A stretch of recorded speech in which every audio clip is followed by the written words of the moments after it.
podcast del McGuffin Educativo. Bienvenidos a vuestra cita anual. Yo ya digo anual porque es cada cuanto nos reunimos aquí en este espacio del YouTube para charlar con compañeros y compañeras también de profesión, sea desde la investigación, sea desde el aula, o sea hoy desde uno de los únicos puntos que aún no habíamos tratado. Hemos tenido a investigadores, hemos tenido docentes de todos los niveles, divulgadores de eso que llamamos educación basada en evidencias, pero nunca habíamos tenido, y a mí me hace especial ilusión que esto sea así hoy, a un inspector de educación.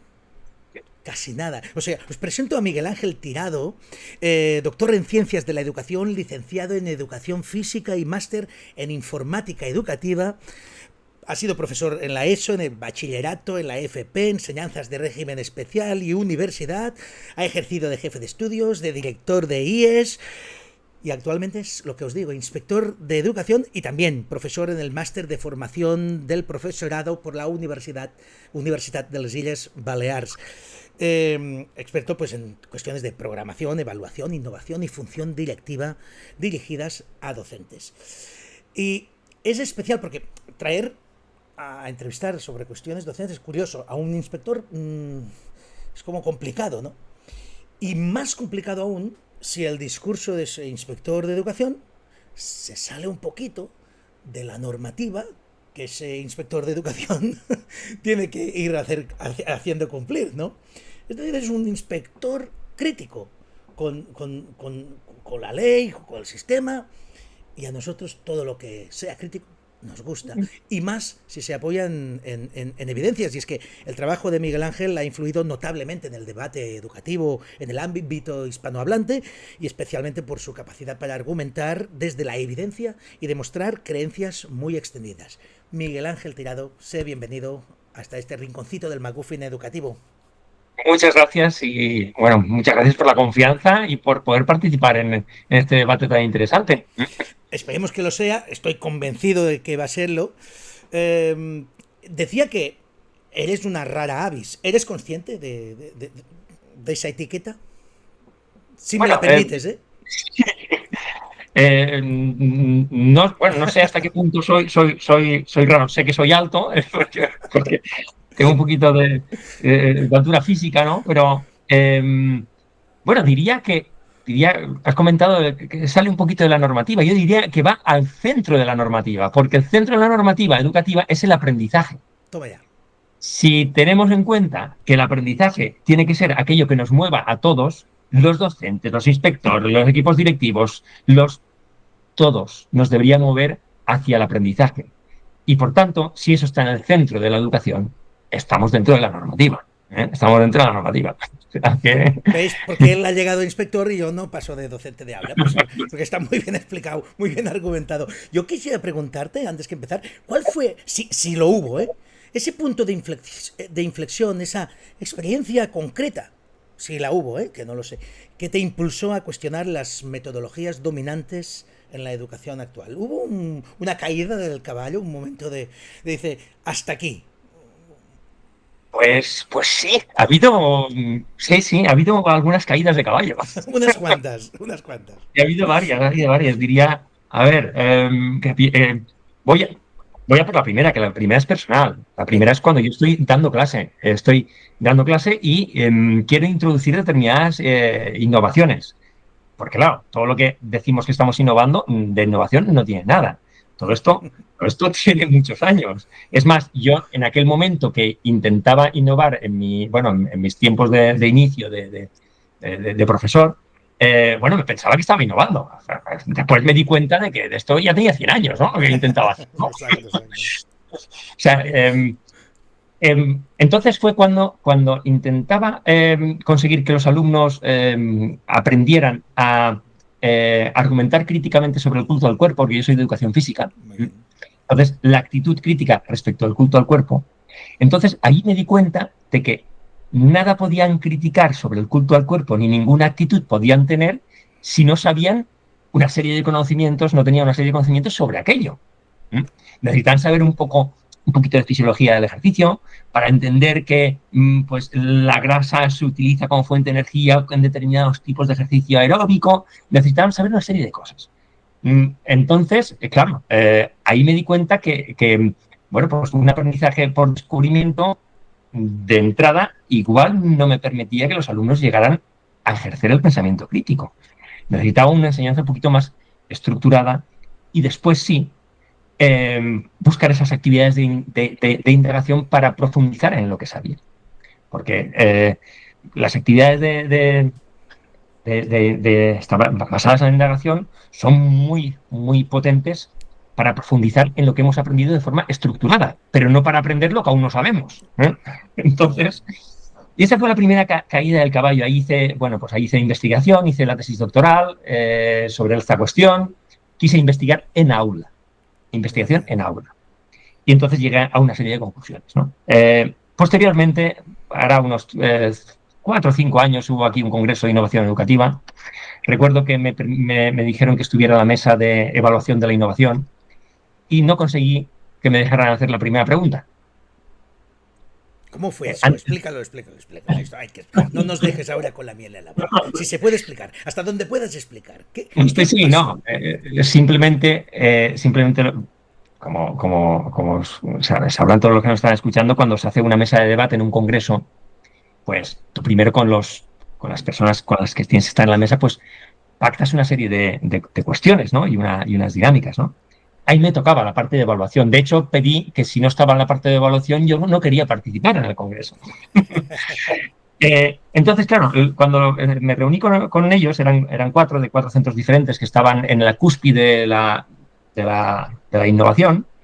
Les pregunté cómo evaluaban el impacto que esa innovación tenía en el aprendizaje, entendiendo por aprendizaje que los alumnos son capaces de leer textos más complejos, de escribir mejor y con más profundidad, de ser capaces de, bueno, simplemente de ampliar su cultura, sus conocimientos para poder expresarse mejor, tanto por escrito como verbalmente.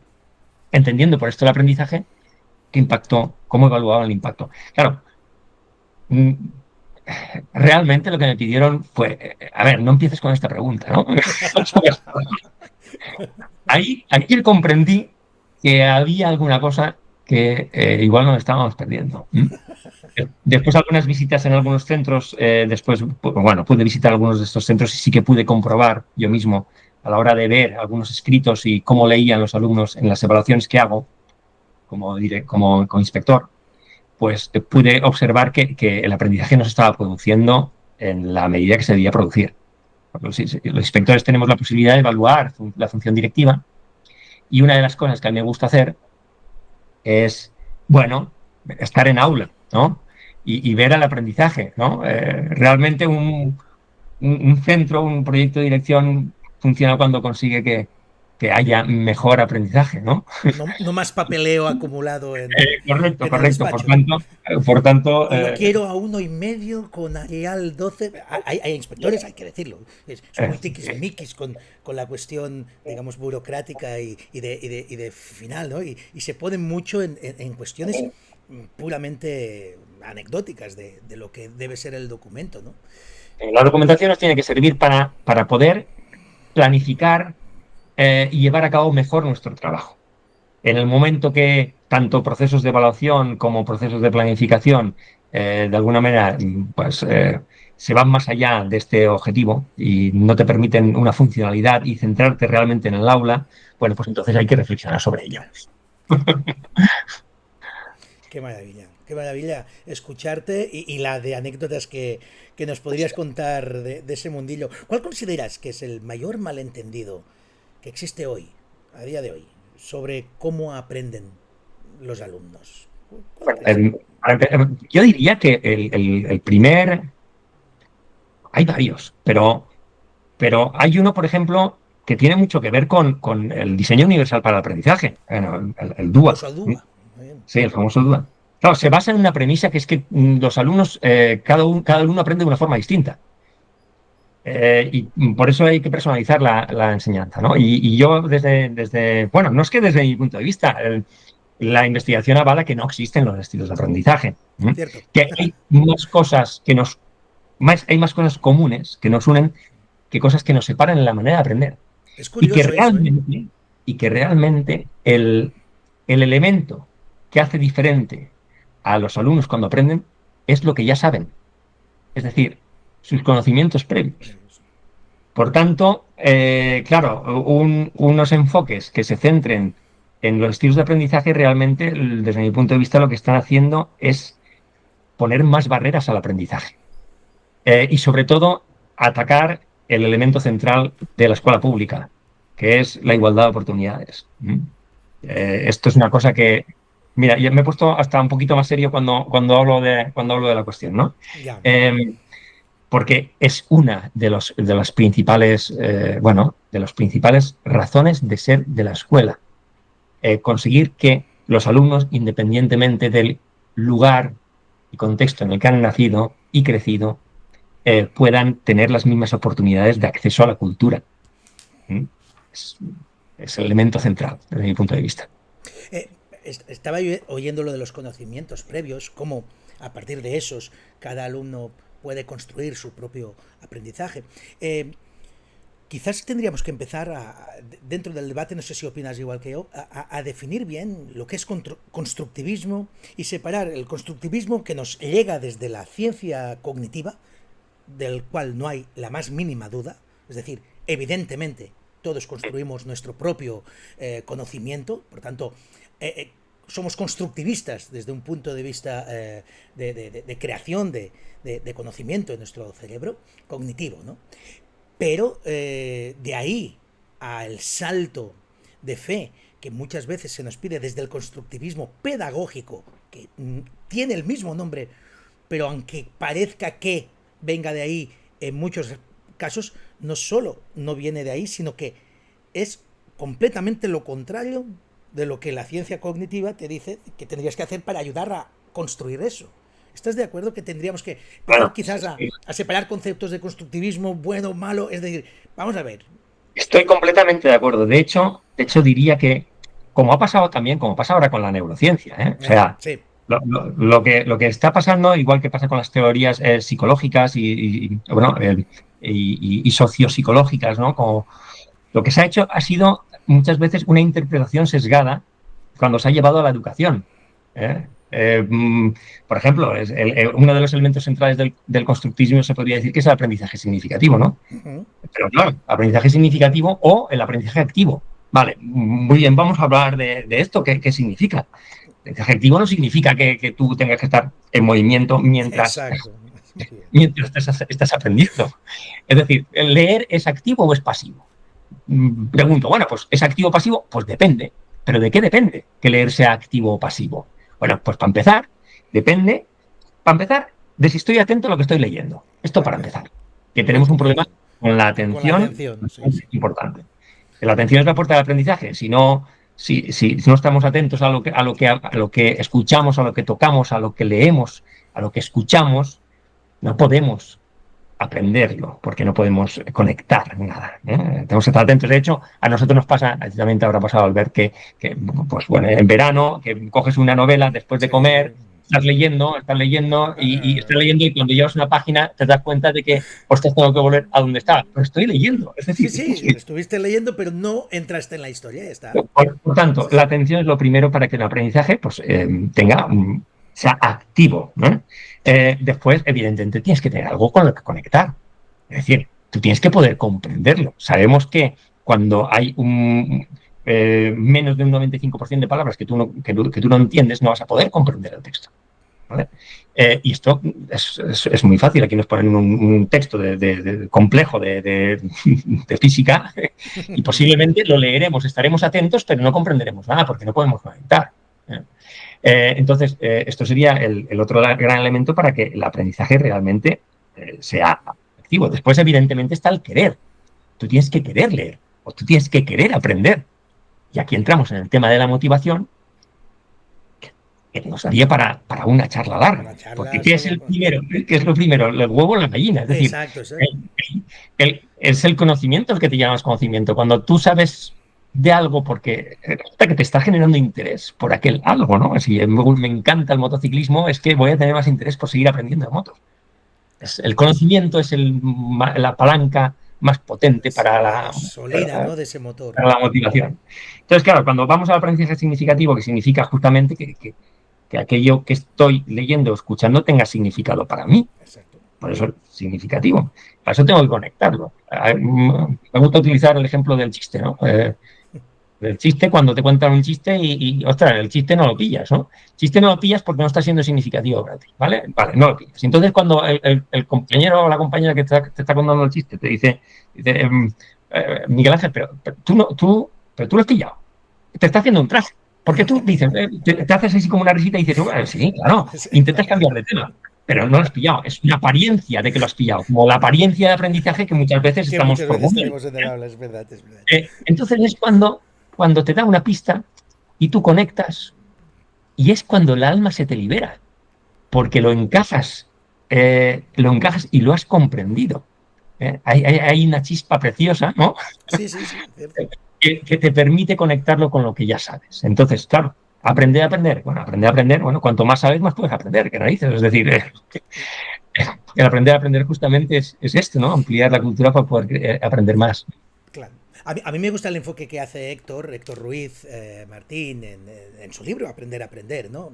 Entendiéndolo como el uso de las mejores técnicas de estudio según la ciencia cognitiva que hay. Ahí me parece que el término aprender tiene solidez, tiene enjundia, ¿no? Tiene transferencia en el aula y tiene resultados eficaces en el día a día del niño. Es hablar de qué es aquello que deberíamos enseñarles a nivel de técnicas de estudio a nuestros chicos y chicas para que se desempeñen mejor en su aprendizaje, porque al final, estoy de acuerdo contigo, creo que tiene que ser el objetivo principal de Principal. la escuela. Estoy completamente de acuerdo con este enfoque, completamente de acuerdo. Lo que pasa es que el problema está en que se ha planteado de una forma diferente. Ya, sí, sí. El aprender a aprender se ha planteado como el pensamiento crítico, o se ha planteado como la creatividad, o se ha planteado como la resolución de problemas. Es decir, se ha planteado de una forma vacía, vacía. Se entiende que porque metodológicamente los alumnos estén haciendo, por ejemplo, un aprendizaje basado en proyectos, los alumnos estarán aprendiendo a aprender. Y nada más lejos de la realidad. La investigación lo ha demostrado con bastante rotundidad, ¿no? Estoy de acuerdo en que son los hábitos y las buenas técnicas para el aprendizaje lo que debería significar un aprender a aprender. Exacto. Sumado, que ya el propio libro de Delors ya lo explicaba, el aprender a aprender lo entendía como una ampliación de la cultura para poder sumar, Ir más para allá. para poder seguir subiendo escalones, porque si te faltan los escalones de abajo, no puedes subir escalones, si no es que puedes ir a otros sitios a que te lo suban. Qué difícil es el debate educativo cuando ya en poco tiempo hemos sacado ya dos conceptos de los cuales una gente tiene una manera de pensar sobre aquello. Hemos hablado de constructivismo, hemos hablado de aprender a aprender y hemos visto que en muchos casos no estamos hablando de lo mismo, estamos utilizando las mismas palabras en unos sitios, en otros, pero no estamos hablando ni mucho menos de lo mismo. Tenemos un problema en educación más grave que en política, es decir, estamos nombrando muchas cosas refiriéndonos al concepto que tenemos de ellas, pero no es un concepto que hayamos establecido entre todos para decir, oiga, estamos hablando de un toro, de una vaca, de un perro o de un camello. Y aquí cada uno está discutiendo si que el toro come hierba, pues que el otro se está refiriendo a un león. Y dice, pero ¿qué dices de que come hierba? Si es obvio que come carne. Y el problema es que cada uno está hablando de su animal, aunque se llamen igual, ¿vale? Correcto, correcto. Y Estoy creo que también de nos acuerdo. pasa con la memoria. Fíjate que el papel que tiene la memoria como concepto, ¿no? En el modelo de enseñanza eficaz, ¿por qué crees que ha sido tan denostada ese concepto? Porque es que si lo explicamos desde una posición de ciencia cognitiva, de memoria a largo plazo, ¿quién puede estar en contra de eso? Pero cuando Claro. mucha gente se refiere a la memoria, hablamos de aquella memoria utilizando el pincel grueso, aquel de los reyes godos, ¿no? De aprender esa lista de los reyes godos sin más significado, ¿no? Como un lorito de repetición. Es decir, ¿por qué crees que ha sido tan denostada esta idea de la memoria? Em, a ver, ahora es que no recuerdo el autor, explica, que es un erudito científico y lo explica muy bien, que cualquier experiencia educativa que no produzca cambios en tu memoria a largo plazo Vale. es que no es educativa. ¿Mm? Ahora mismo tengo el libro en la cabeza, lo estoy visualizando, lo estoy Era. visualizando y no es Me has educativa. cogido a contrapié. El Por libro Dios. se titula Los niños no les gusta ir a la escuela Si o algo así. Willingham, es Willingham, Daniel Willingham, pero no sé si es él el autor de esta frase. ¿Eh? No estoy seguro, no estoy Creo que seguro. era el. Nos vamos. Sí, Luego lo corto y pues lo la arreglo. memoria, en este caso la memoria no está fallando, pero sabemos que está. Sabemos que está. Yo te diré. Kirchner. Sí, es posible, es posible. No sé si es el autor del libro, pero es Así posible. evocando. Pero La podemos estar cuestión es que perfectamente La equivocados. cuestión es que, fíjate, nosotros en este caso, vale, de la memoria no recordamos esto. Posiblemente ahora lo estamos intentando evocar y no nos sale, y cuando lo miremos es una cosa que nos va a quedar Sí. enganchada a la mente ahora ya para Por bastantes el años, esfuerzo que ¿eh? estamos haciendo de Por intentarlo, el ¿no? esfuerzo que nos supone. Porque si no producimos cambios en la memoria a largo plazo, la experiencia no puede ser, no la podemos entender como educativa. Eh, Porque no permite ampliar esa estructura o base de conocimientos para poder seguir aprendiendo, ¿no? Quien dice conocimientos dice conocimientos también procedimentales, ¿eh? Sí, sí, sí. Y hábitos y una serie de elementos vinculados también a nuestra conducta y a nuestra manera de comportarnos, ¿no? Entonces, la memoria ha sido ese elemento. Yo recuerdo en una formación que hablé sobre la memoria y había una asesora del centro de profesores que me dijo, bueno, levantó la mano y me dijo, ve, bien, supongo que no te estás refiriendo a la memoria. Digo, hombre, ¿alguien me puede explicar dónde guardamos aquello que aprendemos? No lo guardamos en el pie. Que yo sepa, no lo guardamos en el pie. Lo guardamos en nuestra memoria. De hecho, si podemos tener esta conversación ahora mismo tú y yo, es porque estamos aprovechando una serie de elementos que tenemos en nuestra memoria, porque si no, no podríamos No hacerlo. podríamos, claro, está claro. Es cuando leemos, estamos utilizando nuestra memoria para poder comprender lo que leemos. Porque no existe lo que sería la competencia lectora como tal. Es que no existe como habilidad. No es Porque habilidad. tú comprendes un texto en función de lo que sabes, específicamente sobre ese texto y por tu cultura general. Un experto en botánica, te leo un artículo del país, pongamos, sobre botánica, y no solamente será capaz de identificar la idea principal, las secundarias, de hacer inferencias más allá de lo explícito, de evaluar y reflexionar sobre el contenido, será capaz de bastante más, pero transferirá estas habilidades a un texto sobre la construcción de la Unión Europea si de eso no tiene ni idea. Pues no, por tanto, no son habilidades transferibles, depende de lo que sabemos. Y lo que sabemos no está en el pie, está en la memoria. Y es lo que te ayuda también a escribir, porque la limitación de vocabulario es un elemento clave, una barrera a la escritura, lógicamente, Lógicamente. como no podía ser de otra manera. ¿No? Bueno, es lo mismo cuando hablamos o cuando conversamos, ¿no? Exactamente lo mismo, exactamente lo mismo. Eh, ¿Cómo responderías a quienes, porque claro, luego entraremos un poquito más, pero ¿cómo responderías a quienes consideran que centrarse en el conocimiento lleva a hacer un tipo de aprendizaje muy mecánico y también poco motivador? Es decir, hay también este San Benito, ¿no? Que el hecho de estar haciendo así tan encapsulado y tan sistematizado, pues tiene que ser aburrido sí o sí, excesivamente robótico, ¿no? Parece que no trates con seres humanos, sino que tienen que ser robots que contesten así, pim, pam, pum, a la respuesta. ¿Hay respuesta a eso? Bueno, la respuesta está en la propia ciencia, ¿no?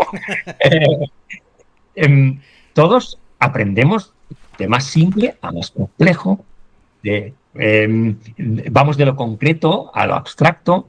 Es decir, si hay una pirámide de estas que puede ser útil desde la perspectiva pedagógica, es la de Bloom, Sí, que sí, ya sí, tiene sí, sí, bastante. Bloom. ¿Eh? Es la de Bloom, que de alguna manera tú al principio tienes un aprendizaje superficial sobre las cosas. Es, bueno, cualquiera que aprendemos algo nuevo es absolutamente superficial. Cuando aprendemos a conducir, el aprendizaje es superficial y necesitamos prestar atención a elemento. Nos sentamos delante del volante, y vamos elemento a elemento. Primero el retrovisor, después, bueno, pedir que no se nos cale el coche cuando apretemos el embrague, después que si el punto muerto, que si vamos punto a punto. Después, a medida que el aprendizaje se va automatizando y se van teniendo mecanismos que te permiten liberar la atención, ya puedes pensar en otras cosas y profundizar más. Es entonces cuando las actividades más indagatorias, el aprendizaje por descubrimiento es donde tiene un poquito más, donde tiene sentido. ¿Eh? Porque efectivamente toda la parte más mecánica o más sistemática, de menos a más, eh, es imprescindible al principio para no quedar absolutamente desbordado. Me gustaría, mira, voy a poner un ejemplo. Es que ahora mismo estoy, un ejemplo personal. Estoy en la Universidad Oberta de Cataluña haciendo una formación sobre, bueno, es un tema informático sobre visualización de datos y tal. Y el otro día le comenté al profesor que es que necesitaba que, por favor, me diera unas pautas más claras, porque me ha dado una cantidad de información brutal y me ha planteado un reto. Y yo me siento absolutamente perdido ante este reto. Necesito unas pautas más claras al principio. Después, atacar el reto, pero ahora mismo me estoy desbordando. El otro día, Nuno Crato, que asistió a una conferencia tuya, lo expresó muy bien. Dice, a ver, yo puedo venir del hotel a esta conferencia, ¿no? Yo puedo venir del hotel a esta conferencia descubriendo el camino, ¿eh? Probando cosas. El tema es que yo llegaré, estoy aquí. Sí, algún Lo día. que no sé, lo que no sé es si me acordaré por dónde he venido. Es el tema Esa es central. muy buena. Igual es correcto, igual es mejor aprenderlo de una forma, será más eficaz aprenderlo de una forma estructurada. Y después, eh, Cuando ya pues tenga correcto, cuando ya tenga esto en la cabeza una organizado, ruta básica. eh, poder profundizar, ir al aprendizaje profundo que es el que tenemos que conseguir en la escuela. Porque esto sí que es un aspecto que creo que también hay que tratarlo. Y es que si el aprendizaje profundo es lo que tenemos que conseguir en la escuela, tenemos que priorizar y no tenemos que buscar hacer muchas cosas de forma superficial, sino intentar profundizar en lo que se aprende. Que es al final lo que nos lleva más allá, ¿no? Más De esa efectivamente. simple repetición de loros, por decirlo así, ¿no? Correcto, sí. Miguel Ángel Tirado, como muchos sabéis, sé que se ve al revés porque está la imagen, pero yo os lo traduzco, aunque haga efecto espejo el vídeo. Escribió en su momento, ya hace 4 o 5 años, Sí, en el es, 21. ese maravilloso libro que se llama Escuelas que enseñan el conocimiento se importa, aquí ya por la tercera edición. Oye, libraco, es decir, un libro que os recomendamos desde el efecto McGuffin, pero ya, desde el McGuffin educativo, pero ya. En él, entre otras cosas de las que hemos ido hablando, criticas duramente las metodologías basadas en el aprendizaje por descubrimiento. También, oyéndote, está claro que no es tampoco un ataque a la totalidad, sino que entiendes que hay lugar para esas metodologías si se aplican en un marco bien estructurado y que tenga en cuenta esos conocimientos previos que hay que tener para indagar a partir de ellos. ¿Qué errores de base crees que cometen los defensores de ese tipo de aprendizaje por descubrimiento? Aunque alguno ya lo hayas nombrado, podemos recapitular. ¿Qué errores crees que de base que cometen ellos? Em, a ver, se hace un planteamiento en el cual se defiende que lo que se descubre se aprende mejor. Bueno, con los ejemplos que he puesto ya hemos visto que no, Que ¿no? no. Eh, el error principal de base es no centrar la atención o no quizás comprender que aprendemos a partir de lo que sabemos. Por tanto, es una discriminación ya de entrada plantear ciertas metodologías cuando el punto de partida puede ser muy desigual. Y la cuestión es que esa desigualdad muchas veces viene acumulada por el contexto en el cual nacen y crecen los alumnos. Me explicaré, me explicaré. Por ejemplo, cuando hablamos de una cosa tan fundamental como el aprendizaje de la lectura. El aprendizaje de la lectura, los alumnos tal y como entran en infantil, con 3 añitos, ya se ha iniciado un desfase en el aprendizaje de la lectura y la escritura espectacular. Sí. Porque el hecho de que unos padres lean a sus hijos por la noche un libro ilustrado cada día hace que los expongan a 78.000 palabras más. He dicho 78.000. Es una investigación que es muy potente, esta investigación. Palabras más por año entre los 0 y los 5 años. ¿Qué pasa? Que si cuando aprenden el proceso de decodificación y ya eso lo tienen automatizado, la comprensión depende del vocabulario, aquí nos empezamos a encontrar una brecha absolutamente espectacular entre aquellos que tienen mayor vocabulario que nosotros. Y aquí es donde empiezan a aparecer pues, demandas de intervención psicopedagógica y 400.000 cuestiones más que realmente no acaban atacando el problema de base, que tal vez se tiene que tratar, tal vez no estoy seguro que se debe hacer así, desde bien pequeñitos, compensando esa desigualdad en el lenguaje verbal, en este caso, en el lenguaje verbal. Entonces, un poquito a lo que me preguntabas, ese diría que el principal error. El principal error es no comprender que aprendemos de una forma estructurada, porque esa estructuración del conocimiento la necesitamos todos. Y que esa escalera, hay alumnos que hay peldaños que no tienen. Y si no los tienen, ese aprendizaje por descubrimiento lo está llevando a, realmente a estar perdidos.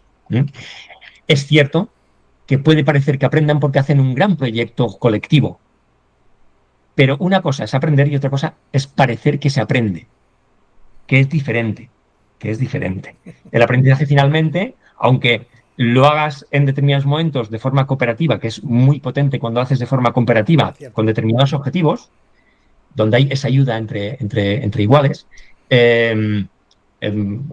finalmente el aprendizaje es individual, es decir, uno es en el cerebro de cada uno. Hay en inglés una estrategia que me gusta mucho, que es el I do it, ¿no? El maestro. Yo lo hago, te lo muestro, lo modelo. We do it, ¿no?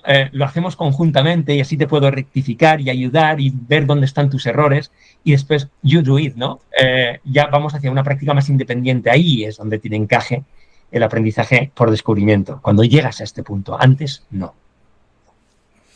Para que quede claro, porque a veces también nos quedamos, muchas veces, creo que en ese error todos participamos alguna vez, ¿no? Nos quedamos con ese hombre de paja facilón cuando alguien hace una crítica a esto o a lo contrario, o a la instrucción directa, ¿de acuerdo? Y nos quedamos con, ha dicho esto y olvidas todos los matices que estamos entrando. Es decir, el aprendizaje por descubrimiento es bienvenido, pero cuando toca.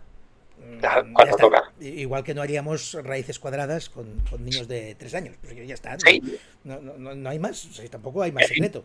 Sí, y además diría más, que la metodología al final hace el maestro. O sea, el maestro, la maestra, a mí me parece el elemento es el centro esencial para que se produzca el aprendizaje, en la manera que tienes de comunicarte con el alumno, en la manera que tienes de corregirle, en la manera que tienes de proporcionar un entorno de confianza, donde no tenga miedo a equivocarse. Entonces, esto realmente no forma parte de una metodología, esto forma parte de un buen hacer, ¿no? De un oficio profesionalmente desarrollado, ¿no? Correcto. En el libro mencionas que muchas modas educativas apelan más a las emociones que a la evidencia. ¿A qué crees que se debe este fenómeno por lo emocional? Pues Vamos a destripar la sociedad hoy sí, de sí, arriba a ver, abajo, pero bueno, a ver. claro, es que hay que hablar de todo eso, lo tocas en tu libro, ¿por qué estamos tan emocionados con las emociones? Que nadie niega que son importantes, pero ¿por qué esa Sí. dicotomía emoción o conocimiento? ¿No podríamos ir todos juntitos La- y cada uno en su sitio también? Las emociones, todo cuanto acontece en nuestra vida tiene un componente emocional. Exacto. Esto es así. Es así. Ahora, el querer que las emociones sean de una determinada manera Ah, claro. es más adoctrinar que otra cosa, ¿no? Entonces, bueno, creo que cuando hago el apartado, creo que recordar que en el libro le llamo la coach escuela, ¿no? Ujú. Y empiezo diciendo, para que no se entienda mal, que una crítica a la educación emocional tal y como se está planteando no es estar en contra de la sensibilidad en la escuela. Sí, No sí. es en absoluto, en absoluto. Pero cuando se pretende pretende ocultar o sí, ocultar las emociones negativas, como puede ser la frustración ante algo, o puede ser la rabia ante lo que sea, o puede ser la tristeza, son todos emociones de las cuales se puede y se debe aprender. Eh, Hay una cuestión que me parece fundamental, que es que a los maestros, a los docentes, yo sigo siendo docente, al profesorado en general, se nos está pidiendo que hagamos una educación emocional imposible. Me explico, me explico.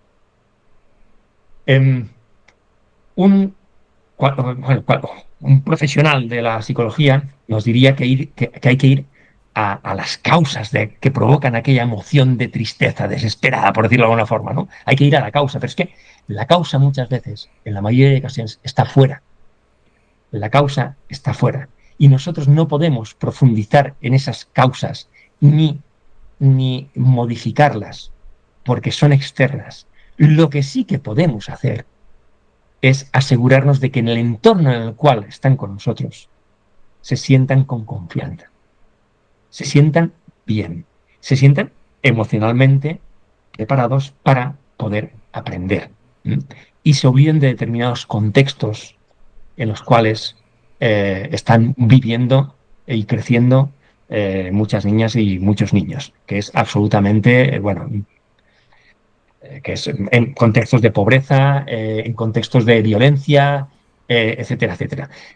A mí me gusta, bueno, a veces hago y saco una mochila cuando hablo sobre esto. El otro día lo hice, saqué una mochila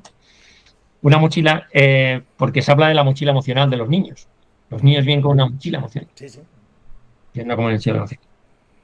Abogo porque no carguemos más de esa mochila emocional y lo que hagamos será hacer, lo que hagamos sea hacer crecer a ese niño para que la mochila cada vez le pese menos y se la puede quitar él, se la puede quitar él eh, cuando, eh, cuando, cuando corresponda, cuando llegue el momento, cuando haya adquirido esa posibilidad de promoción y de cultura. No, no es si me he explicado. Sí, sí, sí, Porque sí. ya que Yo te sigo perfectamente, ¿eh? Porque no opino se exactamente entendería igual que más. tú y en ese sentido siempre digo una frase muy demagógica, soy consciente, pero en el fondo es una gran verdad. No somos psicólogos, somos maestros, con todo lo que eso conlleva. Y a veces, a lo largo de los años, ves compañeros o compañeras en algún momento que les encanta o creen que hurgar en la psique de los problemas que llevan en casa esos niños es ayudarles. No digo ni sí, no, lo ignoro. Y justamente porque lo ignoro, no soy quien para jugar con elementos que no controlo. Puedo Efectivamente. controlar lo que puedo controlar desde la didáctica. Desde luego, un niño con unos problemas graves, tengo unos sitios a donde recurrir, donde apoyarme, pero yo no puedo hacer de psicólogo, no me atrevo. Para mí es una Pues, responsabilidad que claro, yo no quiero, yo no la he pedido y no la quiero. Es decir, efectivamente. Entonces aquí es cuando nos tenemos que plantear. ¿qué podemos hacer nosotros por ese niño o por Ahí esa niña? estamos. ¿Qué podemos hacer? Y lo que podemos hacer está muy claro, ¿eh? Lo que podemos hacer está muy claro, es enseñarle, Sí, señor. es Creo, ayudarle a aprender, porque enseñar es esto, es ayudar a aprender, ¿no? Ahora, por ejemplo, aquí estamos en el tema emocional, en los nuevos, bueno, los nuevos decretos, reales decretos y los currículos que tenemos en las diferentes comunidades, está lleno de criterios de evaluación relacionados con la educación emocional, está lleno. Todos recordaremos el de matemáticas, ¿no?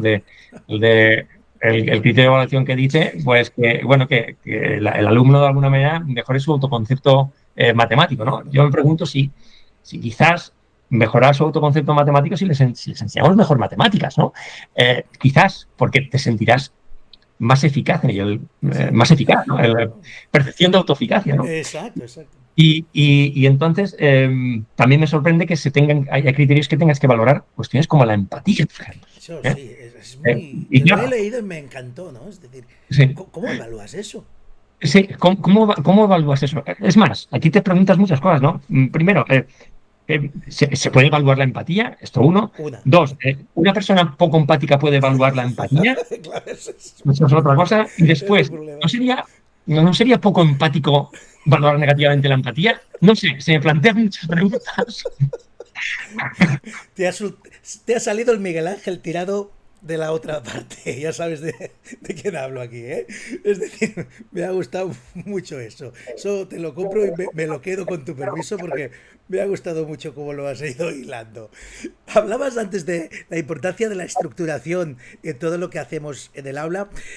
Bien, vinieron los ámbitos y Eh, vinieron a arreglar las cosas o a liárnoslas un poquito más.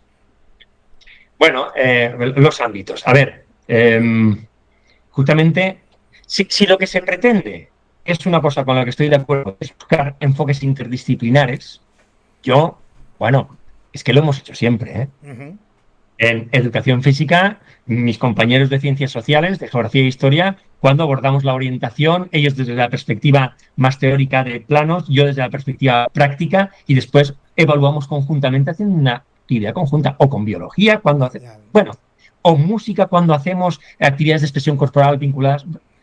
La interdisciplinaridad es muy positiva porque es una forma de ayudar a esa transferencia de conocimientos, pero cuando se tiene, Cuando no sale antes. como de manera natural, ¿no? Quizás, No, y claro, también cuando, y no la también cuando se han forzamos. adquirido, claro, y también cuando se han adquirido de una forma Claro, estructurada. cuando Eh, dominas los aspectos Sin básicos de aprendizaje cada... correcto. Si no, no es posible buscar esas conexiones. Y hacerlo de entrada como un ámbito organizado, esto me parece un ataque contra aparte del sentido común, bueno, contra todo lo que sabemos sobre el aprendizaje. Porque, mira, creo que en el libro digo algo así como que si no existieran las asignaturas habría que inventarlas. A ver, sí, Porque si no existieran las asignaturas habría que crear parcelas de conocimiento para asegurarnos un conocimiento estructurado que permita a posteriori esa interdisciplinariedad. ¿Mm? Además, con los ámbitos nos está pasando una cosa, desde mi punto de vista, muy grave, que es que el docente tiene que saber de lo que enseña. Tiene que saber de lo que enseña. Tenemos que saber enseñar, pero tenemos que saber de lo que enseñamos. Porque la falta de conocimientos propios en un ámbito referido, por ejemplo, en el que estamos con historia y lengua, ¿vale? Y literatura, bueno, vamos a ver, porque ese es el problema. siendo experto en historia, enseñar literatura, bueno, quizás te haya tocado un profesor que tenga mucho conocimiento sobre aquello, pero no por su formación inicial. No, es volver Eh, al aire esto. si tú no sabes de lo que enseñas, ni puedes detectar qué conocimientos previos son necesarios para el siguiente aprendizaje, ni puedes detectar cuáles son las dificultades que tiene el alumno y cómo resolverlas. Ese conocimiento pedagógico del contenido. Contenido, he dicho la palabra contenido. Eh, Cuidado. para que, pero para que nadie tenga ninguna duda, tranquilos que en la ley se habla de contenidos, artículo 6. El currículum son el conjunto de contenidos, de Oh, competencias, no objetivos. se perdieron del todo, ¿no? Sí, no, no. Después se hace bueno, después es con los reales decretos, que con este intento de cambio del lenguaje, porque todos sabemos que Esto, cambiar el lenguaje es cambiar el pensamiento. Esto lo sabemos desde esto aquel, también aquel podríamos hablar un maravilloso ratito, de ¿eh? Orwell, ¿no? De estos juegos Eh, palabras. sí, efectivamente, claro, quitamos la palabra contenido y ponemos saber básico. Ya no hablamos de contenidos, pero además, pues creamos una estructura de perfil de salida, descriptores operativos, competencias específicas que no están en la ley. No están en la ley. Bueno, os lo está diciendo un inspector. No están en la ley. Se puede buscar en el BOE. Se crea una estructura posterior, ¿no? Una estructura posterior que de alguna manera creo que nos ha desorientado al profesorado y sobre todo lo que ha hecho ha sido desenfocar eh, tanto que se habla de la mirada, ¿no? En el aula. Es decir, desenfocar el principal objeto, que es la enseñanza, en donde se produce el verdadero derecho a la educación, que es el aula. Cierto, cierto, cierto, cierto, cierto.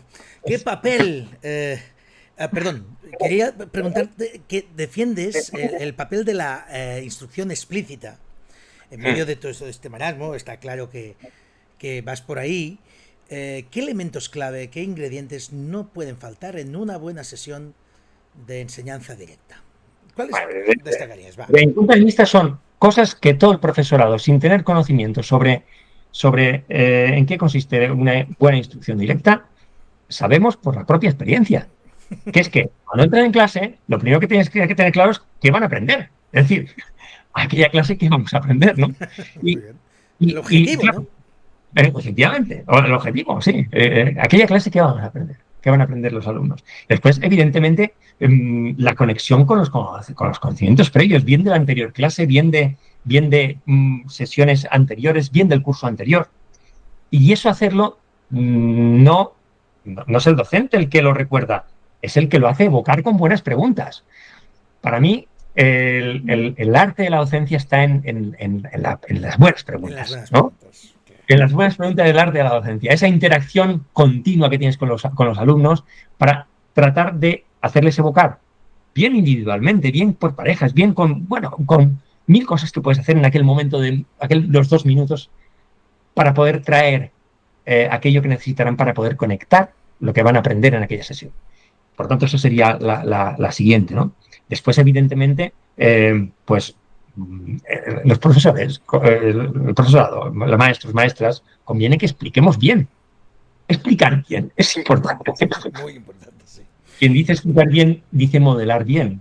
O sea, no podemos enseñar a escribir sin... Bueno, una cosa muy potente para enseñar a escribir es mostrar cómo se escribe bien, Nos escribimos. cómo pensamos cuando escribimos. ¿Cómo pensamos cuando estamos resolviendo un problema de matemáticas? Es decir, la explicación y el modelaje me parece otro elemento central de la buena enseñanza. Lógicamente, las buenas actividades. No se trata de hacer actividades por actividades, sino con un objetivo, bueno, se denomina práctica deliberada, ¿no?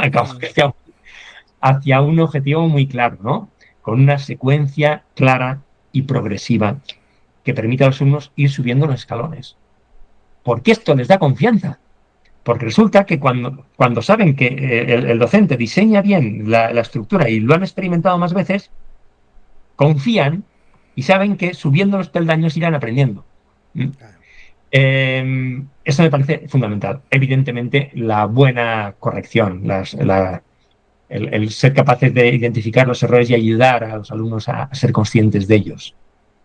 Esto también parece fundamental, ¿no? No se trata de decir, pues esto lo podría hacer mejor. Hombre, si lo hubiera sabido cómo hacer mejor, pues lo hubiera hecho Lo mejor. hubiera hecho, ¿no? Claro. En concreto, ¿dónde está la cuestión? ¿No? Y después, evidentemente, todo lo que hace referencia a los cierres de clase, ¿no? Que es una cosa que, por cierto, no he conseguido, es una crítica que me hago a mí mismo. Es una cosa que me cuesta mucho. Cerrar la clase. Cerrar la clase.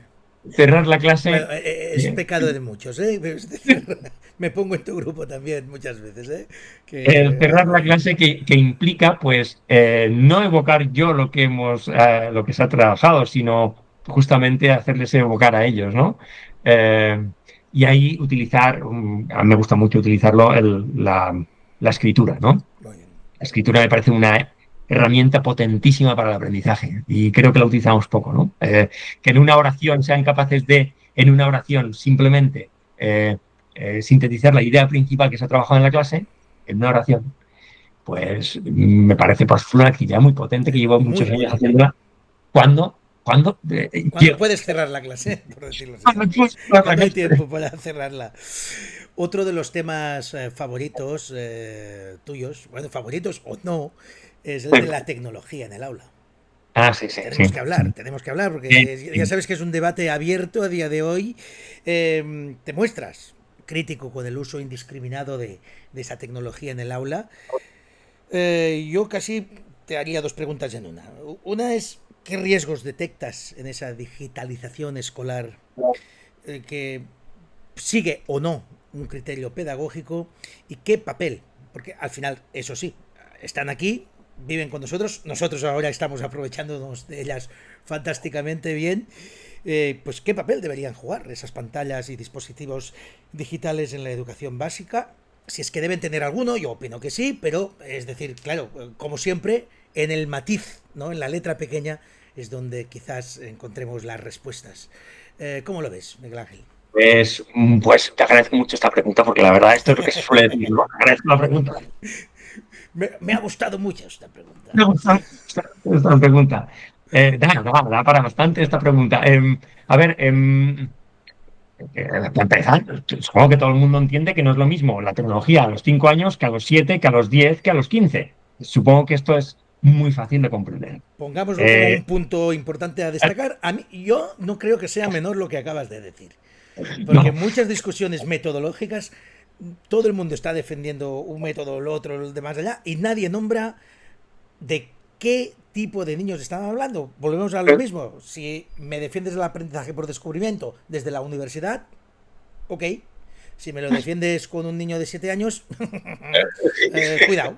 Y lo mismo, la instrucción explícita al revés. Es decir, si me la defiendes desde la primaria, ok. Si me la defiendes desde la universidad, es decir, cuidado. Cuidado porque en muchos aspectos puede ser menos eficaz que el propio aprendizaje por descubrimiento, efectivamente. según las evidencias. Por Entonces, tanto, esto no es menor en absoluto. no es menor. En los momentos en los que está adquiriendo la lectura y la escritura, no he dicho lectoescritura, ¿eh? He dicho la lectura y la escritura. A mí también me gusta diferenciarlo, sí. Eh, ostras, a ver, aquí hay toda una serie de procesos neurológicos que se producen muy potentes, que la pantalla lo que hace es obstaculizarlos y dificultarlos. Entonces, es evidente que el tratamiento de la tecnología en las primeras edades, en las medianas, por decirlo de alguna forma, y en la secundaria, no puede ser el mismo. Esto es evidente. En todo caso, la tecnología nunca debe sustituir al docente, debe complementar la buena docencia. Pasa como con las metodologías. Lo que va en el centro no es la metodología, no es la tecnología, es el aprendizaje. Es el aprendizaje, eso es lo que va en el centro. Por tanto, hay que tener muy claro para qué se va a utilizar y, por tanto, saber si es la forma más eficaz de llegar a ese aprendizaje. Claro, se dice, bueno, no, es que los alumnos tienen que aprender ya en primaria a utilizar el correo electrónico para escribir. Dice, bueno, es que lo primero que tienen que aprender es escribir, porque Escribir. utilizar el correo electrónico requiere saber escribir, ¿vale? Y el proceso de aprendizaje de la escritura es un proceso muy largo y sistemático. Nos olvidamos muchas veces de él. Se considera que se aprende pues con una inmersión, ¿no? En la lectura y en... no, es que la escritura es más difícil que la lectura. ¿Eh? Es más difícil que la lectura. Además, aquí entran una serie de elementos que hay que tener en cuenta. Hemos hablado de la atención. La tecnología en el aula no puede, en ningún caso, hacer que se desvíe la atención del propósito del aprendizaje. Eh, para esto, evidentemente, esto no significa que no se deba utilizar. Se puede utilizar, me estoy imaginando en secundaria sobre todo, se puede utilizar, pero hay que tener claro para qué. Voy a poner una anécdota ahora que es que me ha venido a la mente. Adelante, que Des, esto siempre es bienvenido. sí, mira, fue en una clase, estoy bastante en clase, ¿eh? Para ayudar, ¿eh? Para ayudar, para echar una mano. Y el maestro que estaba en clase, era una clase de quinto, de primaria, me dice, ella, Miguel Ángel, hoy la clase voy a evaluar este criterio de evaluación. Claro, como me ve inspector, dice, pues voy a decirte qué criterio de evaluación. Exacto, vamos a hacerlo fino, vamos a hacerlo fino, ¿eh? Perfecto. Y me dice, era clase de ciencias naturales bueno, de conocimiento del medio, ya nos entendemos. Sí. Y, y el criterio era el de seleccionar las fuentes de información. Uno que habla de seleccionar las fuentes de información. Bla, bla. Bueno, y va, perfecto, perfecto. ¿Y qué estáis haciendo? Bueno, estamos haciendo un proyecto bueno, sobre el clima. Sobre el clima. Muy bien, perfecto. Pues veo que los tienes en grupos, yo me voy a aquel grupito de ahí. Bueno, yo me fui con aquel grupito de ahí, me senté con ellos y tal, que tenían el Chromebook abierto, ¿no? Y estaban buscando, digo, ¿qué está diciendo? Estamos buscando palabras, borrasca, anticiclón, ¿Y qué hacéis con esas palabras? Y digo, pues las anotamos aquí para hacer, bueno, una cosa que se hace con una cartulina que tiene un nombre, pero yo lo entiendo como mural, ¿sabes? O sea, Okay. mural. Para una Tenemos que función. hablar del abuso de nuevo vocabulario en la pedagogía. Hay que hablar ya, o sea, hay que acotar, por favor, hacer un diccionario ya, pero acotemos ya, no inventemos más cosas. Un mural es un mural de toda la vida, no hace falta ponerle un nombre así más bonito, más inglés o más técnico para que parezca otra cosa, ¿no? Correcto. Entonces, ellos estaban allí y estaban buscando palabras. Y había la encargada, cada uno tiene un rol, y había una que era bueno, lo que gustaba, y entre nosotros, bueno, estaba el que escribía, estaba el que, bueno, cada uno con su rol. Muy bien. Anticiclón, perfecto, lo buscan y aparecen las entradas del Google, ¿vale? No lo hicieron con la inteligencia artificial directamente, fueron al Google para seleccionar información. Vale, muy bien. Muy anticuados ya están, ¿eh? Sí. Cuidado ya, ¿eh? A seleccionar información. Llegan la palabra anticiclón y tal, y bueno, cuando le dice, venga, apunta, y le iba a dictar, ¿no? Y el que apuntaba dice, no, esa no. Y digo, ostras, ¿cómo ha seleccionado la fuente? No, digo, a ver si yo tengo que cambiar mi criterio personal sobre... Y escucha, ¿y cómo? Porque le dice que no. Dice, pues es que el maestro nos ha dicho que la primera nunca. Entonces, bueno, es un criterio. sí, es un criterio. La siguiente, van al siguiente, y entonces les salta María, que estaba a su derecha, y le dice, no, esa tampoco. Y digo, María, ¿y por qué esa no? Dice, porque es la Wikipedia, y el maestro nos ha dicho que... Vale, perfecto, muy bien. Por tanto, claro, era su criterio. Evidentemente, para pensar necesitamos tener criterio, pero conviene tener buenos criterios basados en conocimientos, no en criterios... De autoridad, ¿no? En ese sentido. Sí, correcto. Además, escribían las palabras que aparecían sin comprender el contenido. Sin comprender el contenido. Entonces, sí, se estaba utilizando la pantalla en el aula y se puede utilizar para buscar información. Bueno, sí, claro que sí, se puede utilizar para buscar información, pero se tiene que tener muy claro cómo se va a utilizar. La lectura superficial, que es la que demanda la pantalla, no es posible sin haber adquirido una capacidad de lectura profunda. Y esta solamente te la da el papel, y esto lo sabemos. Y esto lo sabemos. La lectura, ¿por qué el papel? Porque, por muchas razones, pero entre otras cosas porque interaccionas con el papel, cosa que no puedes hacer con la pantalla. No puedes interaccionar con ella a la hora de utilizar, el subrayar, hacer cuestiones, hacer flechas, interaccionar con... Todos necesitamos, de hecho, cuando necesitamos realmente leer un texto en profundidad, interaccionar con él, ¿no? Claro. Bueno, me he ido por otro sitio. Pero me parece fantástico todo lo que estás nombrando. Todos vemos las ventajas de la tecnología en el aula. Yo creo que todos las vemos y hay muchísimas, pero es importante conocer también las limitaciones y los riesgos. Y los riesgos. Si no, nos lanzamos a la piscina a lo loco y acabamos prohibiéndolo todo y por tanto no pudiendo aprovecharnos de los beneficios de aquello, pero porque no hacemos un buen uso de eso. Tiene beneficios para determinados aprendizajes, tiene beneficios importantes. Lo que pasa es que tienes que saber qué es lo que pretendes, para qué lo haces, para qué. Pero esto con todo, con la metodología también, porque a veces se utiliza una metodología por el hecho de ser esa metodología, no respondiendo el para qué. Pues lo mismo pasa con la tecnología. Lo más relevante es que no sustituye al docente, porque muchas veces lo que acaba haciendo es sustituir al docente no controlando realmente lo que aprenden. Siendo un complemento, me parece un buen complemento cuando realmente consigues aquello que pretendes, ¿eh? O sea, sin duda. Por tanto, no, igual que pasa con el aprendizaje por descubrimiento, no es una cuestión de sí o no, es una cuestión de De matices, ¿eh? matices, exacto. Y es lo que intentamos transmitir siempre desde el McGuffin educativo, aunque tengamos una línea editorial, por decirlo así, clara y diáfana, no nos escondemos, pero siempre intentando matizar e integrar todo, es que absolutamente todo lo que podemos dentro del aula, siempre que nos sea necesario y efectivo para el objetivo que perseguimos. Al final, Claro. ese sería el resumen, ¿no? Eres también formador. Déjame Mm, preguntarte, ¿qué carencias detectas, si las detectas, en sí. la formación inicial del profesorado de nuestro país? ¿Y qué Bueno, elementos clave crees que deberían reformularse? Y perdona por la pregunta porque sé que vas no, a tener bastante... la pregunta es muy pertinente. La pregunta es muy pertinente. Evidentemente, el mejor sistema educativo será aquel que tenga docentes eh, mejor formados y con mejor capacidad para poder ayudar a aprender a los alumnos. Eso es una cosa evidente. Y la formación inicial es esencial. También lo es la continua. Pero sin la inicial, la continua, la verdad es que se te queda un poco, Sí, falta claro, mejor. claro, está claro.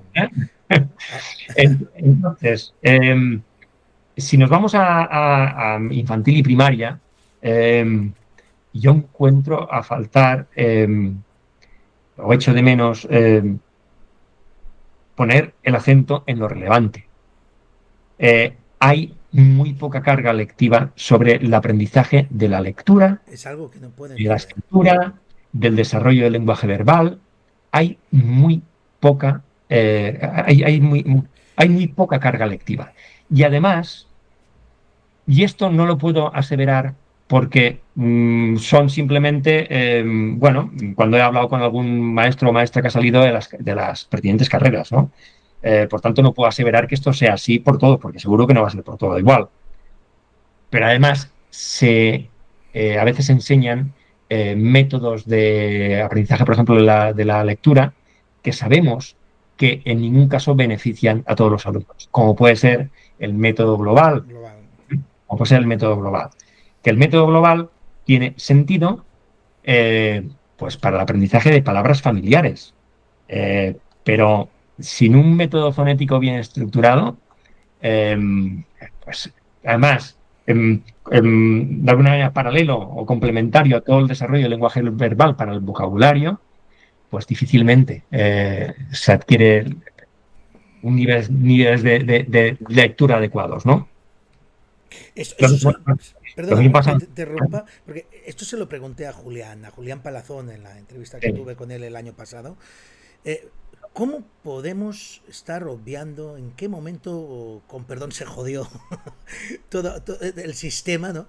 Para que nos hayamos olvidado los maestros, o sea, el sistema, para formar a maestros, el enseñarnos cómo a enseñar a leer y escribir, cuando es reduciéndolo al mínimo común múltiple, lo más básico que hay que hacer y lo más importante y posiblemente lo que va a marcar más la diferencia en los resultados de todas las demás asignaturas. Es decir, un buen lector y escritor, por general, va a ser un buen estudiante. A ver, esto es así, lo sabemos. A partir de hasta tercero de primaria se aprende a leer, ¿no? Aunque no sea Sí, sí, exactamente. sí. Se aprende el proceso de aprendizaje de la La lectura, también la fluidez, escritura. vamos ganando en fluidez, todo eso. Después la lectura es una. La lectura y la escritura son herramientas de adquisición de conocimiento. Exacto. Se lee para aprender, se escribe para aprender. Entonces, si tú esto, a partir de tercero de primaria, si tú esto no lo tienes asimilado, es cuando se empieza a generar lo que se denomina el efecto Mateo, ¿no? El Sí, muy efecto bien. Mateo está muy bien estudiado en la lectura, que es que bueno, las diferencias empiezan a aumentar. Los ricos serán más ricos, los pobres serán más pobres, los que leen mejor adquirirán más conocimientos, los que leen peor menos, Menos. y por tanto la brecha se va incrementando. Y llegamos a la secundaria, entran las hormonas y aquí, Entonces ya. entonces el festival está montado. Entonces, encuentra falta en la formación inicial, por ejemplo, lectura, escritura, lenguaje verbal, psicomotricidad, la parte motriz. No quería decir la palabra psicomotricidad, quería decir educación física de base, porque yo soy Ahí estamos. de la especialidad. Para llamarle psicomotricidad, convendría llamarle socio-psicomotricidad y eso es muy largo. Pero la parte motriz, creo que no la estamos trabajando como se debería. Es aquello que, bueno, que a veces echan unos cuantos cojines, ¿no? Y unas cuantas Sí, sí, piezas, sí. bueno, y los alumnos experimentan, pero es que Es un hay, clásico. hay muchísimas cuestiones que hay que desarrollar, que además los alumnos actualmente no desarrollan cuando juegan en el parque o cuando juegan, porque juegan menos Es a verdad. nivel motriz. Es una realidad que no existía en nuestro tiempo. No existía. A Y los que entonces ahí, vivíamos en pueblo, desde luego, hemos jugado en la calle toda la vida. En los de en- Barcelona y capitales, pues ya no digo. Pero los de en- pueblo hemos jugado en la calle toda la vida. Eso no ocurre ya en los pueblos tampoco. En muchos claro, pueblos. efectivamente. Y entonces, claro, si tenemos en cuenta que, por ejemplo, la escritura necesita de un desarrollo de la motricidad fina y antes de la motricidad fina está la motricidad gruesa, ¿eh? Eh, y por tanto, y entra en una serie de elementos de lateralidad, bueno, de esquema corporal, de capacidades propioceptivas. Bueno, no entraré aquí, es que aquí sí que ya vamos. Pero entonces todo esto considero muy importante trabajarlo o aprenderlo en la universidad. Lo considero muy importante, por esto de la formación inicial. ¿Mm? Lo que saben Eh, hacer muy bien, al menos cuando nos llegan los practicantes, son programaciones. Esto bueno, lo bordan mucho mejor que servidor, ¿eh? Además, claro, están a la última de programación. Pero es una programación que queda obsoleta de aquí 3 años o 4 porque ya habrán cambiado otra vez la nomenclatura y tal. Con lo cual nos quedamos con unos alumnos que han aprendido poco de didáctica. Así lo creo, ¿eh? Es decir, me da esa impresión. Se les enseña poca didáctica, mucha mucha programación que queda obsoleta en 4 años, con lo que en 4 años te vas a encontrar pues gente que sabrá de una programación que ya no le sirve y didácticamente pues además sí, ya ni hablamos de los mitos, ¿no? Ya, o sea, oyen hablar mucho más de Howard Gardner y sus inteligencias múltiples que de John Sweller y la teoría de la carga cognitiva. Esa es una realidad también por que ejemplo, no hay sí, que sí, esconder. correcto. Es que hemos dejado de hablar de didáctica y se ha dejado de enseñar la didáctica. ¿Por qué? La palabra didáctica ya no es una palabra que se pueda, bueno, pues, se Pues pueda yo lo utilizar mucho. reivindico constantemente, es decir, me parece tan Claro, fundamental para nuestro oficio. es fundamental. Y conocer también estos mitos que de alguna manera sustentan determinadas metodologías que se venden como innovadoras cuando no lo No lo son, son. no lo son. Y eso no quiere decir que de algunas de ellas se puedan utilizar cosas en determinados momentos. Eh, una cosa no quita la otra. Pero los fundamentos en los que se sustentan estos fundamentos sí que hay que trabajarlos en el aula de un futuro docente. ¿Eh? Hay que hablar de estilos de aprendizaje, ¿eh? Y desmontar ciertos mitos en relación con esto. ¿Eh?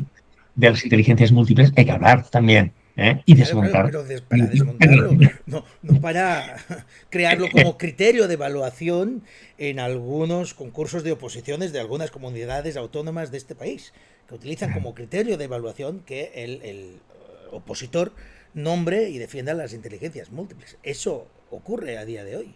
Claro, Es un problema. Yo creo que bueno, no es un problema menor. A veces hay gente que lo minimiza. Esto de los mitos educativos es un poco chorra, tampoco tiene tanta incidencia. Que no tiene incidencia.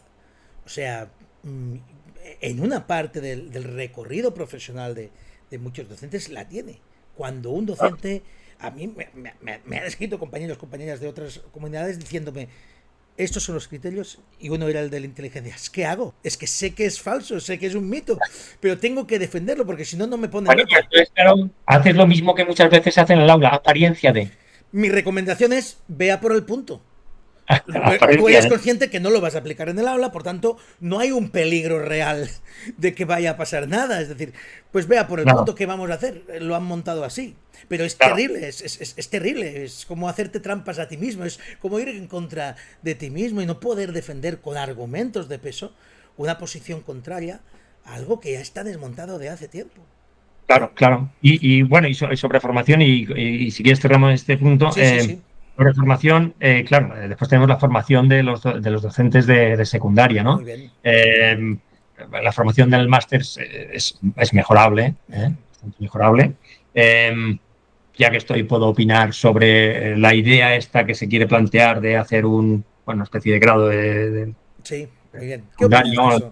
¿Qué No sé cómo lo opinas de quieren esa plantear. polémica? Bueno, me Vale. parece absolutamente absurdo, ¿no? Porque sería perder la esencia, ¿no? Que es dominar, dominar la Tu materia, ¿no? materia. Dominar tu materia. Y esto hay que vincularlo, evidentemente, a un buen máster de profesorado que realmente te dé te proporcione esa didáctica específica. Didáctica específica que se ha dejado de hacer en la mayoría de las formaciones continuas de los centros de profesorado, porque hay pocas formaciones, o al menos en la comunidad donde resido, hay pocas formaciones de didáctica específica. A ver, yo soy profesor de educación física y quiero enseñar todos los procesos de expresión corporal y por tanto quiero aprender cómo enseñar mejor la pantomima o cómo enseñar mejor, no sé, las danzas populares o cómo enseñar mejor la orientación deportiva. Es decir, cómo enseñar mejor aquel contenido de, de mi clase, ¿no? Bueno, Está claro. básicamente Ya, tenía esto. vamos enfilando ya al final. Hemos guardado. No sé si lo mejor para el final. Sí quiero antes pedir disculpas por el uso de vocabulario viejuno que estamos teniendo hoy con Miguel Ángel. Contenidos, didáctica, enseñanza sistemática, estructuración. Pero ¿esto qué es? ¿Nos hemos vuelto locos o qué, no? Eh, perspectiva de futuro. Venga, no quiero que nos pongamos apocalípticos, ¿vale? No, no, Vamos a hacer un esfuerzo, ¿ok? Pero la pregunta es obligada no. porque es verdad que muchos de los mensajes apocalípticos vienen muchas veces desde nuestras posiciones, ¿no? Desde unas posiciones, pues que son más críticas con muchas de las cuestiones, valga la redundancia, que se defienden desde la ley y que desdeñan los contenidos y todo eso que hemos hablado. Entonces, ¿qué consecuencias crees que puede tener a largo plazo una escuela que desdeña este conocimiento? Si es que lo haces, ¿tú crees que a día de hoy nuestra escuela desdeña el conocimiento? Quisiera que me respondieras claramente a esa pregunta en favor de lo procedimental o lo emocional. Es decir, ¿qué consecuencias podemos tener? Y si crees que realmente es la escuela de hoy, a nivel de contenidos, de aprendizajes, es peor que la de hace pues, X años. Ya no pongo ni 20 ni 30 porque luego nos vamos a Franco y ya hemos acabado la discusión antes de empezarla, ¿no? Ah, mira, se ha ido a los 70, es un defensor del franquismo y tal. Vale, ok.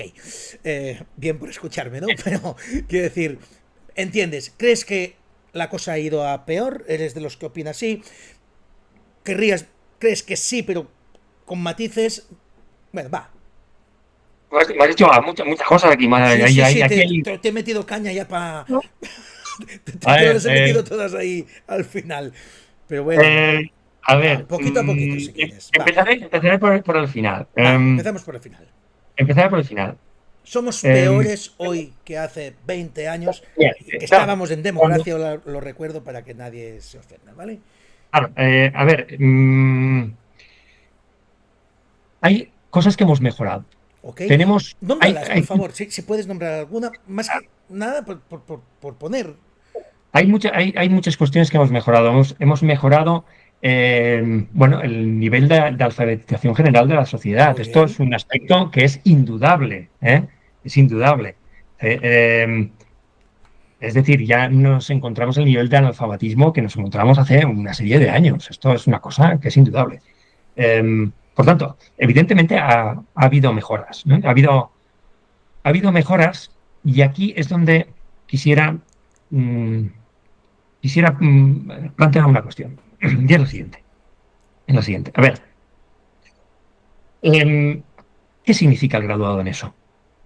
¿Qué significa el graduado en secundaria? Bueno, una respuesta podría ser, bueno, pues el graduado en secundaria debe garantizar una serie de hábitos y cultura fundamental de esta que compartimos, que una sociedad democrática debe compartir, ¿no? Podría ser esta la respuesta. Bueno, A mí me la cuestión gusta, es a mí me gusta, ¿eh? A mí me gusta. la cuestión es que se da una paradoja y es la siguiente. Es la siguiente. Em, las pruebas internacionales nos están diciendo, porque claro, nosotros evaluamos poco a nivel nacional, la verdad es que poco o nada, ¿no? Las pruebas internacionales lo que nos están diciendo es que los niveles de lectura y de matemáticas han disminuido. Sabemos que estos dos niveles correlacionan con el rendimiento académico. La lectura correlaciona con el rendimiento académico. Vale. Han disminuido. Han disminuido especialmente en aquellos alumnos de contextos pobres. Y esto es muy importante decirlo. Porque cuando nosotros cogemos y diferenciamos a los alumnos por cuartiles, es decir, los dividimos en 4 grupos y ponemos en el grupo de los de contexto más pobre, el índice sociocultural y económico que se denomina, en el primer grupo encontramos diferencias sustanciales con el cuarto grupo. Eso significa que la igualdad de oportunidades que debe lograr una escuela no lo está logrando. Me dirás, ¿y antes? Es que el problema es que antes no lo sabemos, porque es que no tenemos datos. El problema está en que no tenemos datos. Por tanto, yo ahora no te puedo dar una respuesta que no esté basada en evidencias. Sí, en la cuestión del analfabetismo, pero en esta no lo puedo hacer. Sé que hemos disminuido los niveles de lectura en los últimos 10 años. Esto lo puedo afirmar porque esto es así. Respecto a 10 años, pero no respecto a hace Respecto 30. a 10 años, tanto PIRLS, en lectura de cuarto de primaria, como PISA de secundaria, el nivel de lectura ha bajado. Y lo que es más importante es que principalmente ha aumentado la brecha de los alumnos de contextos más pobres respecto a los contextos más ricos culturalmente hablando. ¿Vale? Entonces, la paradoja es que hemos incrementado los niveles de titulación. Es decir, esta es la paradoja. Actualmente, bueno, en mi comunidad estamos en el 81% de titulación de graduados en eso,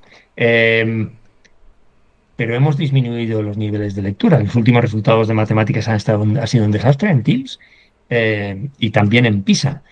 Hemos disminuido los resultados, pero hemos incrementado las titulaciones. Muy bien, entonces aquí alguna cosa está pasando.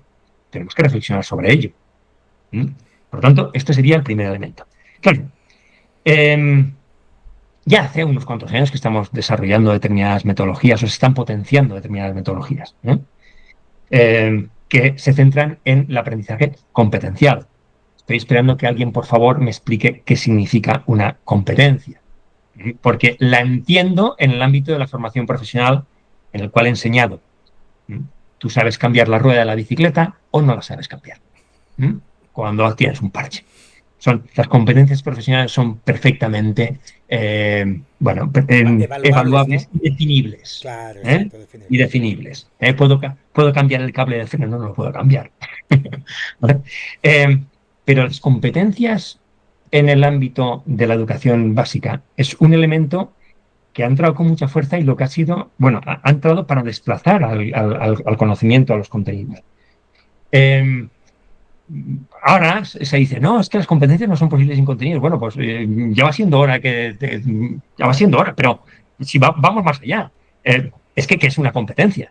Porque ya he dicho antes que la competencia lectora no sirve como competencia transferible entre textos. Eres competente en función de lo que sabes. En función de lo que sabes. Lo mismo, por ejemplo, con la competencia social y ciudadana en relación con el pensamiento crítico. A ver, yo puedo tener pensamiento crítico con aquello que sé. De lo que no sé es una opinión vaga. Y no estamos para ir dando opiniones vagas, que es lo que se fomenta con Twitter y compañía, ¿no?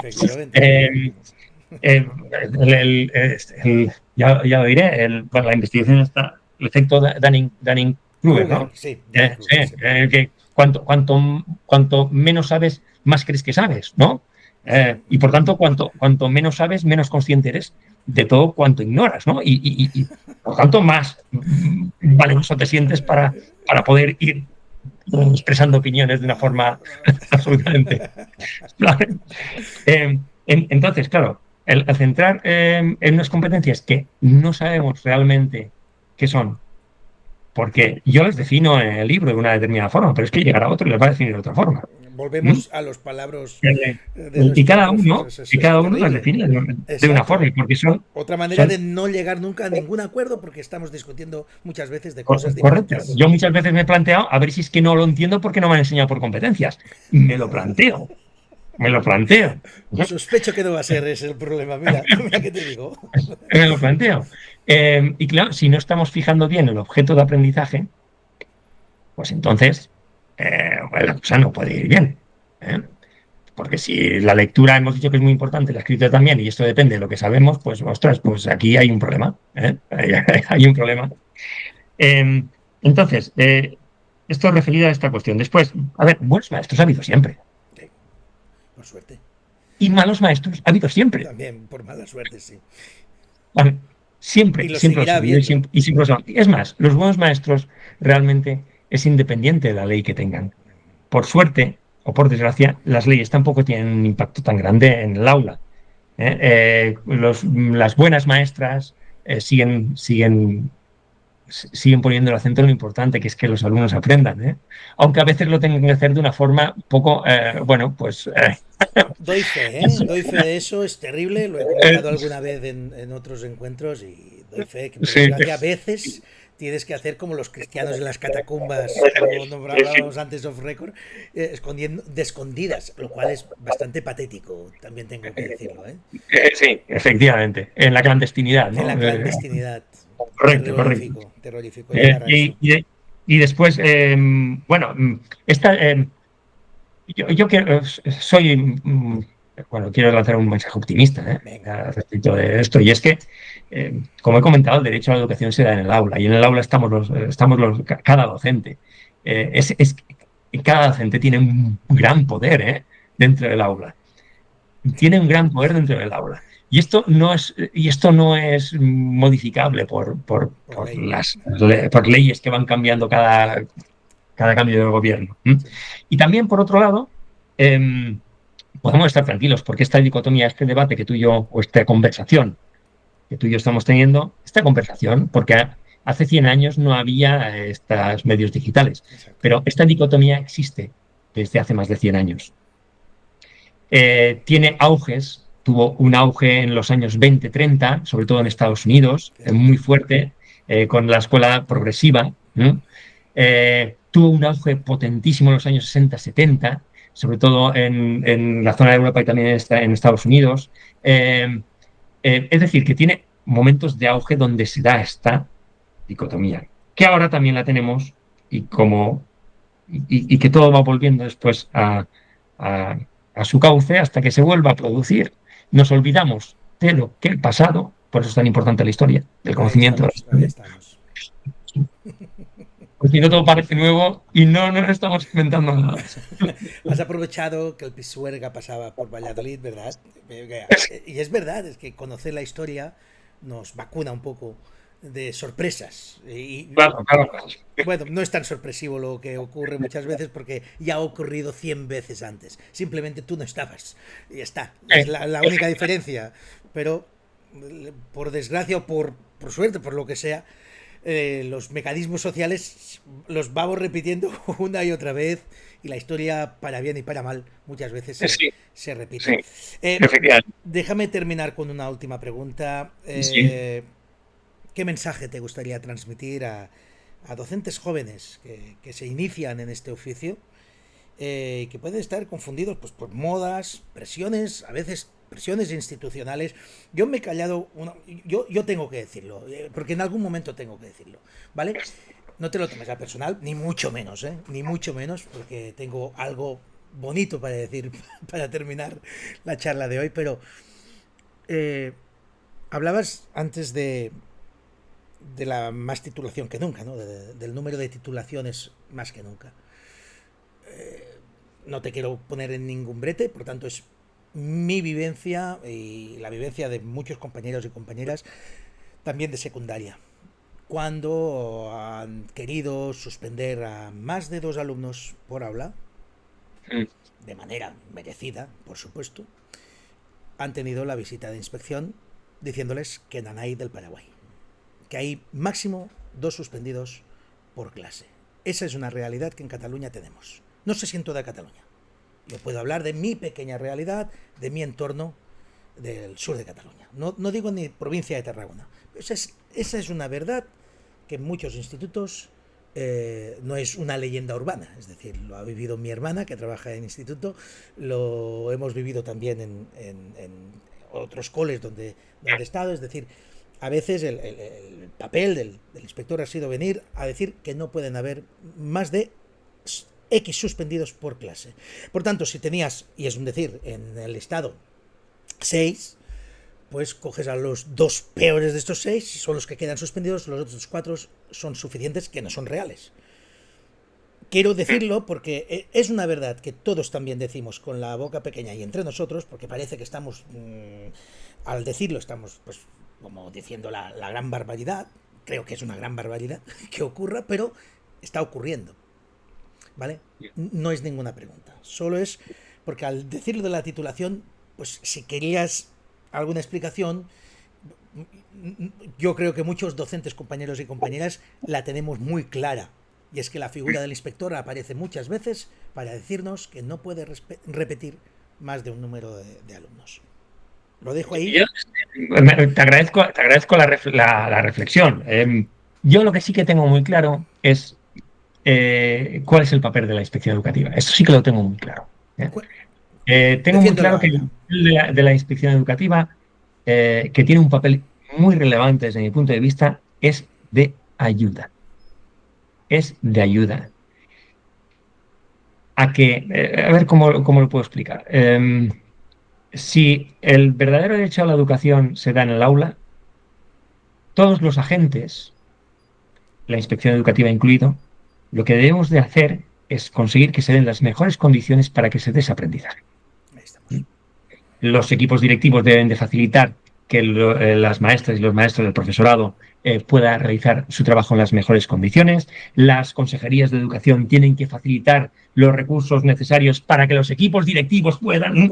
Y la inspección educativa debemos asesorar para que se produzca el mejor aprendizaje posible. Asesorar, ayudar en los procesos de evaluación desde un carácter formativo tanto de la función directiva como del profesorado, con un mensaje de ayuda y de colaboración. Estamos también para supervisar y asegurarnos de que se respetan los derechos de la comunidad educativa, ¿no? Y que el desarrollo el desarrollo de la docencia se da en unas condiciones que garanticen ese aprendizaje, como decía. Sobre el tema de la evaluación o de lo que has comentado, sí que querría decir una cosa. A ver, aquí el elemento fundamental cuando los inspectores tratamos reclamaciones o recursos de alzada, ¿no? Que se llaman, que son reclamaciones o reclamaciones, ¿no? Y debemos hacer un informe nuestro papel es valorar si se ha respetado el derecho a la valoración objetiva del aprendizaje. Este es el elemento central. Okay. Y sobre esto, y solamente sobre esto, debe girar nuestra actuación. Finalmente, me comentabas ese mensaje para vamos a ver. Yo los maestros, las maestras. Lo digo o no lo digo, lo he acabado diciendo, tenía que decirlo porque hablaste tú de la titulación, Sí. entiendo, y enseguida me ha venido, bueno, es que aquí al menos esto pasaba, ¿no? Pero sí, quedemos con ese mensaje a ese joven docente Sí. que se inicia en el oficio. Tengo que decir una cosa, como inspectores, pasa como los inspectores somos docentes, somos Sí, no, es un cuerpo docente y inspectores hay de muchos tipos, igual que de maestros de muchos tipos, claro, y profesores de muchos tipos. Yo por suerte tengo el honor de poder trabajar con inspectores e inspectoras bastante potentes y que este enfoque lo llevan a cabo de una forma de una forma brillante, diría, ¿no? Eh, el mensaje para los futuros maestros. A ver, es que un maestro o una maestra, un docente en el aula, puede ser ese elemento, esa, puede ser esa palanca, ese incentivo, ese empuje que de alguna manera lleve a aquel estudiante hacia lugares que no hubiera ido nunca por iniciativa propia. O sea, tenemos esa capacidad, esa capacidad. Muchas veces se habla que, bueno, es que hay que partir del interés del alumno. No, perdona. Y partir del interés del alumno es una discriminación en esencia, ¿eh? Porque si partes del interés del alumno, evidentemente los intereses de los alumnos de contextos pobres no son los mismos que los de contextos ricos. De lo que se trata es de generar nuevos intereses a través del conocimiento y la cultura, generar nuevos intereses. Y aquí yo creo que los docentes tenemos ahí tenemos ahí un, una posibilidad que no tienen otros oficios, ¿sabes? Que no tienen otros oficios. Y por otro lado, también decirles que para mí el elemento central es la confianza. La confianza en todos los niveles. La confianza de esa confianza que conseguimos de los alumnos en ellos mismos. Que esto, los buenos docentes, en su manera de comunicarse, en su manera de tratar, en su manera de enseñar, consiguen que los alumnos confíen en ellos mismos y esto les permite aprender mejor. Por tanto, confianza en ellos mismos. Confianza de el maestro o la maestra en los chavales, bueno, generando unas altas expectativas. Eh, no haciendo justo lo contrario, ¿no? Ya, claro. Por tanto, el tema de las expectativas es un tema muy tratado y es un tema que tiene que ver con la confianza. Porque esto también ayuda a la confianza del alumno en el maestro. Eh, la confianza de la sociedad en la escuela. Todo es una cuestión de confianza. Sí. Como se puede It's a observar. matter of Actualmente, trust. actualmente estamos en un momento donde efectivamente muchos docentes estáis viviendo situaciones un poquito complejas Sí. que derivan de una falta de confianza de los padres o una falta de confianza de la sociedad en general. Y es porque a la escuela bueno, se nos han asignado una serie de Sí, tareas que van mucho más allá de lo que podemos se nos ha asumir. sobrecargado con unas, Sí, exacto, tareas y objetivos que, bueno, a ver, no... correcto, No es correcto. que no, uno no quiera hacerlos, pero es que, claro, si vamos poniendo todo, es como, a veces parece, me recuerda a aquella viñeta típica del mayordomo que al limpiar barría y lo ponía todo debajo de la alfombra, ¿no? Y a veces Sí, parece que la escuela sea la alfombra. Oiga, la suciedad continúa ahí. La claro, suciedad, que es lo que hay que sí, limpiar, y tendríamos que intentar limpiar entre todos, desaparece a simple vista o parece que, pero sigue parece, estando debajo de la alfombra y la escuela no sí, puede ser la alfombra porque hay un momento en que la alfombra se ve un bulto así, ¿no? Del correcto, sí, montón de polvo que hay efectivamente. acumulado debajo. Y este elemento para los maestros nuevos que vienen me parece fundamental. No se trata, se lo digo con mucha claridad, yo pues, estoy a punto de cumplir 50 años, ¿no? Llevo muchos años de docencia. No se trata de parecer que aprenden, no se trata de parecer que aprenden, se trata de que aprendan. De que aprendan. Es que eso es muy importante, porque a veces se realizan grandes producciones Muy que no sigan espectaculares, ¿no? un aprendizaje real, ¿no? El producto no es el aprendizaje. El producto es el medio para aprender alguna cosa que tengo que tener clara, que es lo que tienen que aprender, ¿eh? Por tanto, y que confíen en ellos mismos y sobre todo ejerzan el pensamiento crítico que tanto solicitamos a nuestros Demandamos. niños. Exacto. Bueno, amigos, amigas, todo esto, aunque esté al revés, lo vuelvo a decir, escuelas que enseñan el conocimiento sí importa. Librazo, ya con Solera, ya con sus 4 años a sus espaldas, de Miguel Ángel Tirado, a quien, mira, Miguel Ángel, nos hemos conocido de hace muy poquito, además coincidimos en una formación en Murcia, aunque no personalmente, por desgracia, yo la tuve que hacer online. Fue un placer el poder coincidir contigo, porque evidentemente ya te conocía de antes, pero habiendo leído tu libro, pues quiero agradecer la valentía que tienes. Eso es primero porque, lo hemos comentado antes, off the record, hay que ser valiente para defender lo que defiendes. Pero también te doy las gracias por los argumentos que aportas. No es un brindis al sol, sino que hay argumentos sólidos para afirmar lo que afirmas, y la pasión con lo que lo haces y en el fondo la verdad con que lo transmites. Y eso es de agradecer siempre, y ha sido un lujazo tenerte aquí en el McGuffin Educativo, de verdad. Yo muy agradecido, ha sido una conversación que nos ha pasado volando, aunque creo que hemos estado... Hemos estado ratito, ¿eh? Hemos estado ratillo, pero la verdad es que ha sido chim-chum. Muy agradecido y además también enhorabuena por el blog que sigo, Hombre, que masoca. sigo. La verdad es que fue un gran descubrimiento. Lo descubrí ahora 2 añitos más o Muy menos. bien, Y la muchas verdad gracias. es que, bueno, enhorabuena porque vas dejando ahí las cosas, la verdad es que bastante claras Esperemos. sí, sí, y se facilita mucho, yo creo, eh, para ejercer ese pensamiento crítico, ¿no? que demandamos como comentabas antes. Así que muchas Y gracias. como siempre, intentando unir puentes entre inspectores, docentes, Sí, investigadores. Ahora ya podemos incluiros a los inspectores en esa... Es inevitable, es necesario, absolutamente imprescindible que estéis incluidos ahí en ese pack de las evidencias y buscar, pues lo que has dicho, el aprendizaje. Es que al final debería ser la palabra.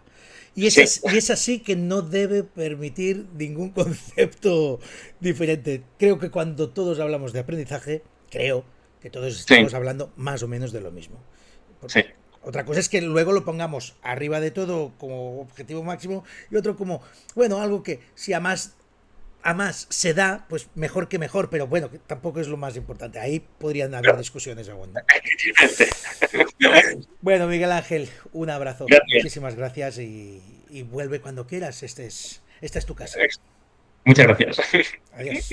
Y a vosotros, amigos y amigas del McGuffin Educativo, pues esperemos que hayáis disfrutado tanto como servidor de todas las razones que nos ha traído hoy Miguel Ángel Tirado a nuestro rinconcito. Nos despedimos, espero que no sea hasta el año que viene. No, yo creo que tengo alguna sorpresita más para este verano. Así que nos vemos en nada, en nada. Buen final de curso. Tomároslo con calma, que vienen curvas. Pero el 30, como quien dice, acaba casi todo. ¿Ok? Pasadlo bien. Hasta la próxima.